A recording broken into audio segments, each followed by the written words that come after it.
दुनिया बनाने वाले क्या तेरे मन में समाई, काहे को दुनिया बनाई तूने, काहे को दुनिया बनाई।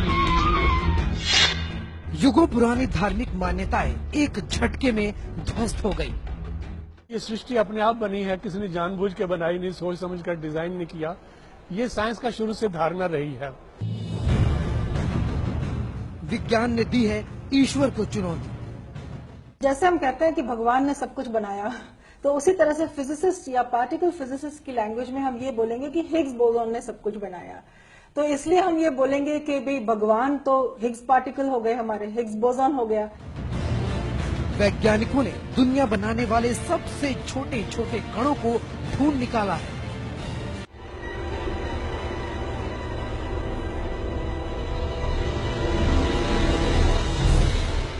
स्विट्जरलैंड के जिनेवा के सन लैब से आई है वो सबसे बड़ी खबर, जिसने युगों पुरानी धार्मिक मान्यताओं की जड़ें हिला दी।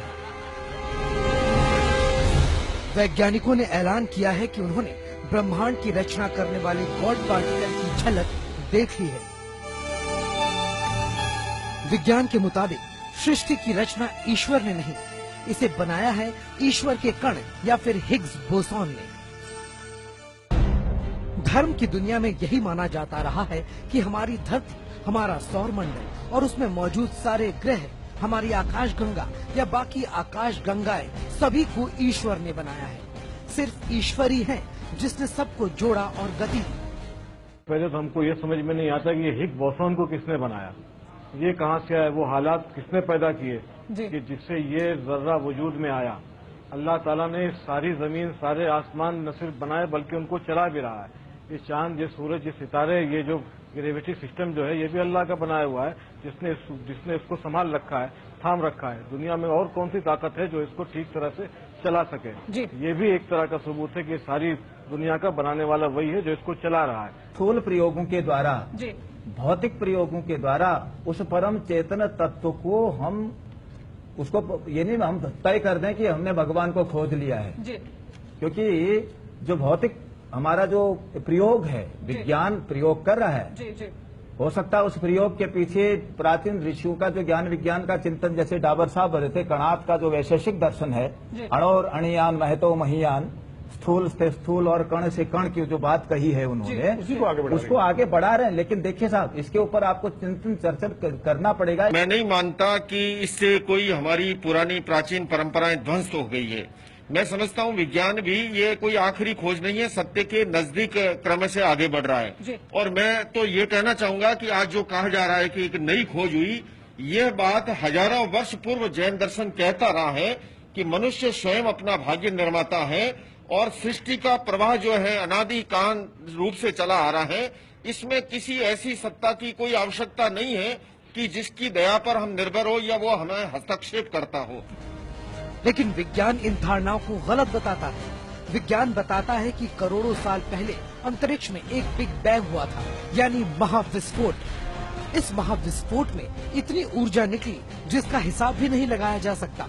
वही ऊर्जा सूक्ष्म कणों में बदल गई और उन कणों से मिलने से हमारी धरती जैसे ग्रह उपग्रह यानी पूरा ब्रह्मांड बना। लेकिन ये सारे अणु मिले कैसे? तो विज्ञान की सबसे बड़ी पहेली के बाकी सब अंश तो मिल गए थे, बस एक टुकड़ा बचा था कि हम सब बने कैसे, ये ब्रह्मांड बना कैसे। अणु से तो बना, लेकिन अणु में आकर्षण कहां से आया, उनमें भार कहां से आया, अणु जुड़े कैसे, वो उनसे ग्रह कैसे बने। एक टुकड़ा बाकी था इस पहेली का, और वो टुकड़ा जुड़ रहा है इस गॉड पार्टिकल के मिलने से। गॉड पार्टिकल, भगवान का कण, जिसने अणुओं को ऊर्जा दी, आकर्षण दिया, आकार देने की क्षमता दी, जिससे अणु जुड़कर ग्रह बने, सब कुछ बना, ब्रह्मांड बना। अब सवाल नेक्स्ट पैदा हुआ कि उस एनर्जी को हम देख नहीं सकते। अगर वो एनर्जी है तो उसके कण भी होंगे, उस एनर्जी के कण। तो उनकी पिछले 40 सालों से उस कण की तलाश थी, उस एनर्जी के कण की तलाश थी जो हर एटम में मौजूद है। तो उसकी तलाश जो है करने के लिए बहुत बड़ा एक्सपेरिमेंट किया गया, दुनिया का सबसे बड़ा एक्सपेरिमेंट था। और आज के दिन दो टीमों ने जो अलग अलग उन्होंने अध्ययन किया इस डाटा का, अलग अलग इस बात को कंफर्म कर दिया है कि उन्होंने वो कण देख लिया है और उसका भार भी मालूम हो गया है और उसके सारे लक्षण भी और उसके सारी प्रॉपर्टीज भी उन्होंने नोट कर ली हैं। जो ये खोज है ये बहुत ही महत्वपूर्ण है और इसके जो इम्प्लीकेशन है वो भी बहुत महत्वपूर्ण है। जो इसमें जरूर हमें पता चलेगा कि हम कैसे बने, बाहर कहाँ से आए, ये है। मगर जो हम बार बार बात कर रहे हैं जो विज्ञान ये कोई चीजों को एक फाइनल पे प्रोजेक्ट नहीं करते, कारण आज भी हम ये कह रहे हैं कि हिग्स बोसोन अभी हम संकेत दे रहे हैं जैसे हो सकता है कि कल हमें हिग्स बोसोन ना मिले, अभी भी 1 मिलियन में एक चांस है जो हो सकता है हमारा ये, इन्होंने साइंटिस्ट ने भी दावा किया ये नहीं होगा, मगर तब भी विज्ञान की वहाँ कोई डिफीट नहीं है। विज्ञान कोई चीज को ऐसे दिया नहीं मानते, उसको एक्सपेरिमेंट करते हैं, ऑब्जर्वेशन करते हैं और उस चीज को हर आदमी देख सके। विज्ञान अब 99.7% गारंटी के साथ कह रहा है कि दुनिया बनाने का जिम्मेदार यही हिग्स बोसॉन है।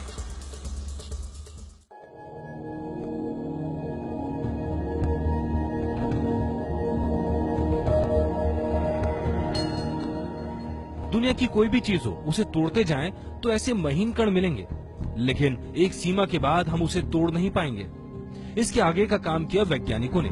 उन्होंने इन कणों को भी प्रयोगशाला में तोड़ डाला और तब हमें पता चला कि हर चीज का सबसे छोटा हिस्सा है अणु।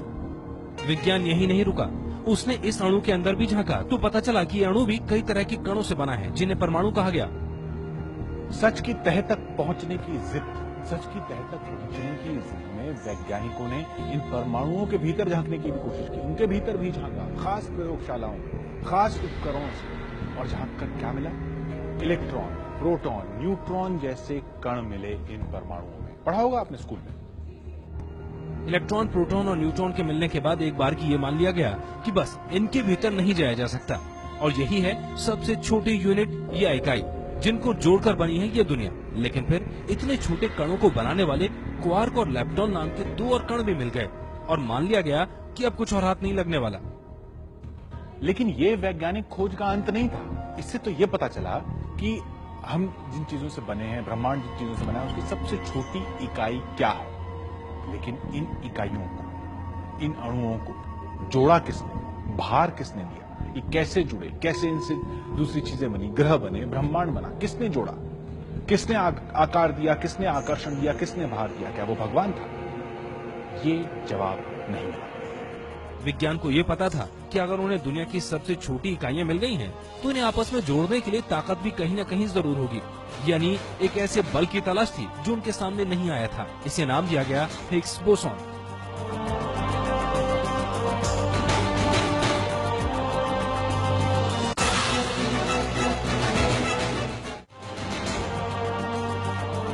उन्नीस 1964 तक कागजों में ये थ्योरी दी जा चुकी थी कि सृष्टि बनाने का जो काम हमारी आस्था की दुनिया में भगवान के नाम पर दर्ज है, वो विज्ञान में हिग्स बोसॉन नाम का एक कण कर रहा है।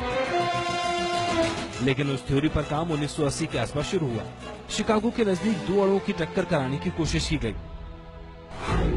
पर 2010 में सबसे बड़ा प्रयोग किया गया सर्न में। और अब जिनेवा में मौजूद दुनिया की सबसे बड़ी प्रयोगशाला सर्न में गॉड पार्टिकल की खोज पर जारी सेमिनार में वैज्ञानिकों ने खुलासा किया है कि उन्हें गॉड पार्टिकल की झलक मिल गई है। सर्न में गॉड पार्टिकल की खोज 10 साल से जारी थी। इस सिलसिले में एटलस और CMS नाम के 2 अहम प्रयोगों के साथ दुनिया भर के वैज्ञानिकों की टीमें गॉड पार्टिकल की तलाश कर रही थीं। वैज्ञानिकों ने जिनेवा में बताया है कि सर्न में इन दोनों प्रयोगों के दौरान उन्होंने गॉड पार्टिकल को खोज लिया है। यदि हिग्स बोसॉन के अस्तित्व हमें पता चले, कारण जो हम जिस परिस्थितियों में इस पार्टिकल को, कण को देखने ये कर रहे हैं, वो बिग बैंग जैसी स्थिति से ही हमें आ रहा है, तो ये जरूर इससे बल मिलेगा। इसके अलावा भी मतलब मान लीजिए, जो मैं एक चीज को यहाँ क्लियर करना चाहता हूँ, जो विज्ञान अभी ये नहीं कर रहा है कि हिग्स पार्टिकल हम यदि निकाल अस्तित्व तो मान भी ले तो हम सब कुछ समस्या का समाधान कर दिया। विज्ञान का ये है कि जो हमारा अभी जो मैं पिछले भी जो स्टैंडर्ड मॉडल की बात कर रहे हैं, इससे हमें ये जरूर पता चलेगा कि हम पार्टिकल्स को भर कहाँ से मिला, और स्टैंडर्ड मॉडल की जो प्रामाणिकता है वो काफी बढ़ जाएगी। प्रयोगशाला की मशीनों ने दर्ज किया है उस बेहद महीन कण का कैलकुलेशन या गणित जिसे आंखों से देखा नहीं जा सकता। इसी कण का नाम है बोसॉन या हिग्स बोसॉन। आज जो विज्ञान की दृष्टि में भी लगभग केवल 4% मैटर ही हम जानते हैं। 96% मैटर के बारे में हम नहीं जानते, जिसका डार्क मैटर और डार्क एनर्जी बताया जाता है। और मैं ये कह रहा हूँ यदि हिग्स पार्टिकल के यदि खोज हम ये कर पाए, उसको भी समझने में इसको मदद मिलेगा। लार्ज हेड्रॉन कोलाइडर दुनिया के सबसे बड़े उपकरणों में शामिल है।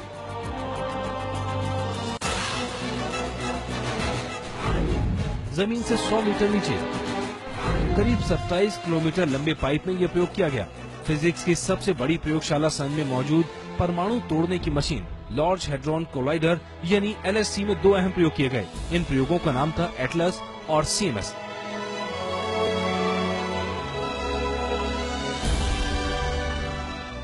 विश्व के चुनिंदा वैज्ञानिकों की टीम के साथ किए गए इन प्रयोगों का मकसद अब तक नजर न आने वाले सैद्धांतिक कण हिग्स बोसॉन यानी गॉड पार्टिकल की खोज करना था। LHC में जब जबरदस्त ऊर्जा के साथ लगभग प्रकाश की गति से प्रोटॉन्स बीम्स की टक्कर कराई गई, तो एटलस और CMC डिटेक्टर्स ने कुछ ऐसे अनोखे कण पकड़े जो किसी भी परिभाषा में फिट नहीं थे, लेकिन इनका व्यवहार और गुणधर्म बाकी गॉड पार्टिकल जैसा ही था। वैज्ञानिक लगातार 3 साल तक ऊर्जा के अलग अलग स्तर पर यही प्रयोग बार बार दोहराते रहे।